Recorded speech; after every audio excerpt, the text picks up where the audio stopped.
sommet du journal d'aujourd'hui, on parlera des nouvelles sorties, bien évidemment de Elon, Suspect 95 et Polo. Et pour ce qui est des actualités people, on parlera un peu de mode.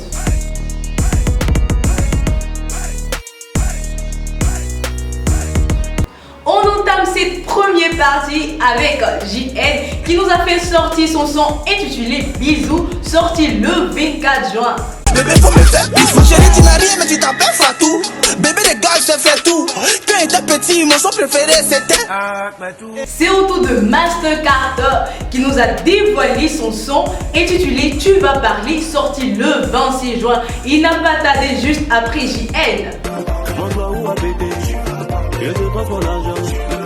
On poursuit maintenant avec Riley Bob qui prépare un feat avec Jocha. C'est du lourd qu'on attend d'eux. Ensuite, on parle de Elon qui nous a fait danser sur son son de Meya Pakou. Il sortit un projet le 10 juillet qui nous fera bouger et bouger toute la toile. Maman, appelez sa maman. L'enfant là danse, il danse, il danse, il danse. On n'oublie pas Polo qui a été aperçu sur Hypercute et bien évidemment il n'était pas seul, il était avec Tamsir, ce qui signifie qu'il nous prépare quelque chose qu'on va sûrement adorer. On continue avec Jocha qui nous prépare une fabuleuse collaboration avec Ariel Cheney. On se demande qu'est-ce qui nous prépare ces deux-là, un mélange de rap ivoire avec coupé décalé. On est déjà à la fin de cette première partie. Il se nomme Chinois l'Apocalypse. Il sortit un projet le 7 juillet. Demandé pour m'occuper de moi-même et pour mettre du Gucci sur la mamie. Non, non, mais t'inquiète pas, je. On passe maintenant à l'actualité people.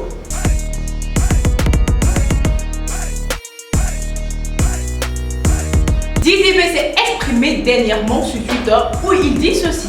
Souvent tu te bats, tu fais tout pour avoir une grande maison, mais une fois dedans, la chaleur de la maison familiale te manque, c'est quelque chose quand même. Selon certaines personnes, ce qui signifie que son groupe Kiff No Beat lui manque énormément, vu que ces temps-ci, il s'est lancé beaucoup en projet solo et il avait mentionné qu'il ne fera pas sortir de son avant la fin de la crise sanitaire.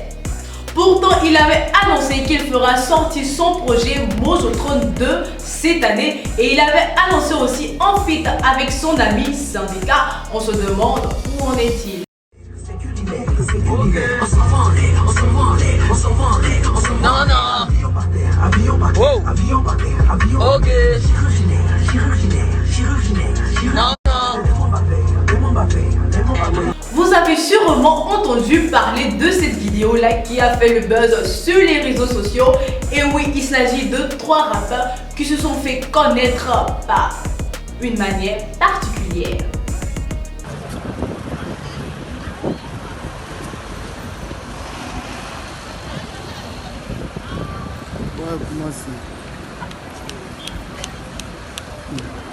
Il s'agit de Jiska, Wally, 2 fois, des jeunes rappeurs qui vont débarquer dans l'univers du rap. Ce sont des pépites à suivre. Des défauts assez tristes. Il s'agit bien évidemment du mannequin Lara Bro qui est décédée malheureusement le 26 juin à l'âge de 27 ans suite à une crise de diabète. Figure montante du mannequinat en Côte d'Ivoire, elle a participé à de nombreux défilés comme African Fashion Show et aussi a participé au tournage de l'artiste Polo Chacal. Elle a aussi reçu plusieurs distinctions et a été primée à la 9e édition de l'Award du mannequinat avec le prix Génération Junior. C'est pas fabuleux tout ça. Malheureusement, elle nous a quittés. C'est tout l'univers de la mode et aussi du rap qui a été touché. On présente nos sincères condoléances à la famille et à tous ses proches. Malheureusement, on est déjà à la fin de ce numéro Latiba. C'est votre journal, laissez vos avis en commentaire pour tout savoir et tout connaître de l'actualité rap ivoire. On vous attend, n'hésitez pas surtout à vous abonner à la chaîne et à laisser un pouce bleu pour savoir si vous aimez ou vous n'aimez pas. On se verra la semaine prochaine. Moi, je vous adore. C'était Myriam.